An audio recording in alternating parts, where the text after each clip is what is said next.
BJP TDP కటీఫ్ కి కారణం governor నరసింహనేనా? అవునని అంటున్నాయి టీడీపీ వర్గాలు. కేంద్రం పెద్దలకు లేనిపోనివి కల్పించి కటీఫ్ కు కారణమయ్యారని చెబుతున్నాయి. ఏపీ కోసం చంద్రబాబు మొదట్నుంచి సున్నితంగా వ్యవహరిస్తూ వచ్చారు. ఎక్కడా కూడా దూకుడుగా వ్యవహరించలేదు. కేంద్రం అవసరాన్ని గుర్తించి జాగ్రత్తగా ఉన్నారు. ఎవరిని నొప్పించకుండా ఏపీకి ఏం కావాలో వాటి సాధన కోసం ప్రయత్నాలు చేశారు. కానీ బీజేపీ అగ్రనాయకత్వం మాత్రం టీడీపీ జాగ్రత్తను మరీ అలుసుగా తీసుకుంది. అయితే దీనికంతటికీ కారణం గవర్నర్ నరసింహన్ అంటున్నారు టీడీపీ నేతలు. గవర్నర్ గా కాంగ్రెస్ హయాంలో నియమితులైన ఇప్పటికీ అప్రతిహతంగా తన పదవిలో కొనసాగుతున్నారు. నరేంద్ర మోదీ, అమిత్ షా వంటి వాళ్లను మెప్పించాలంటే ఎంతగా స్వామి భక్తి ప్రదర్శించాలో సాధారణ ప్రజల కంటే బీజేపీ నేతలకే ఎక్కువ తెలుసు. ఇంతకీ గవర్నర్ నరేంద్ర మోదీ, అమిత్ షాలను ఎలా మెప్పించారు అంటే ఎప్పటికప్పుడు చంద్రబాబుకు, ఏపీ ప్రభుత్వానికి వ్యతిరేకంగా నివేదికలివ్వటం వల్ల మెప్పించినట్లు తెలుస్తోంది. కొన్ని చర్యలు చేపడితే చంద్రబాబు రాజకీయంగా బలహీనమైపోతాడని నివేదికలిస్తూ, అందులో ఐడియాలు వివరిస్తూ, దానికి కార్యాచరణ కూడా తానే అమలు చేస్తానని అనుమతి పొంది గవర్నర్ గా నరసింహన్ కదలకుండా ఉండిపోయారు అనేది అందరూ నమ్ముతున్నారు. గవర్నర్ తీరుపై టీడీపీ నేతలకు మొదట్నుంచి అనుమానం ఉందని, ఇప్పుడది నిజమవుతోందని చెబుతున్నారు టీడీపీ నేతలు. పదవిలో కొనసాగేందుకే ఇలా చంద్రబాబుకు వ్యతిరేకంగా నివేదికలిచ్చారని ఆరోపించారు.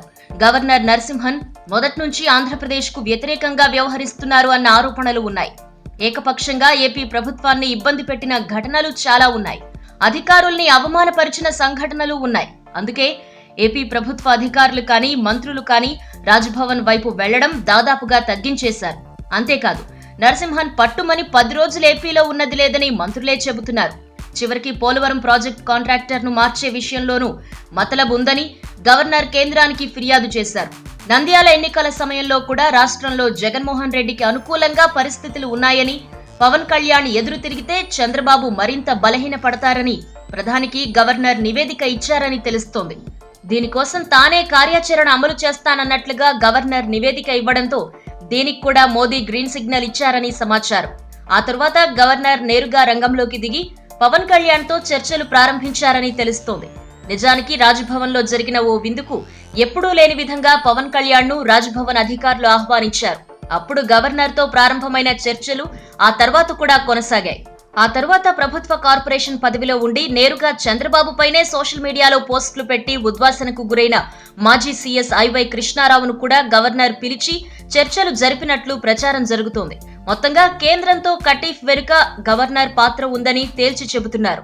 ఈ వీడియో మీకు నచ్చినట్టయితే లైక్ చేయండి, షేర్ చేయండి. మరిన్ని ఇంట్రెస్టింగ్ వీడియోస్ చూడడానికి మా ఛానల్ కు తప్పక సబ్స్క్రైబ్ అవ్వండి.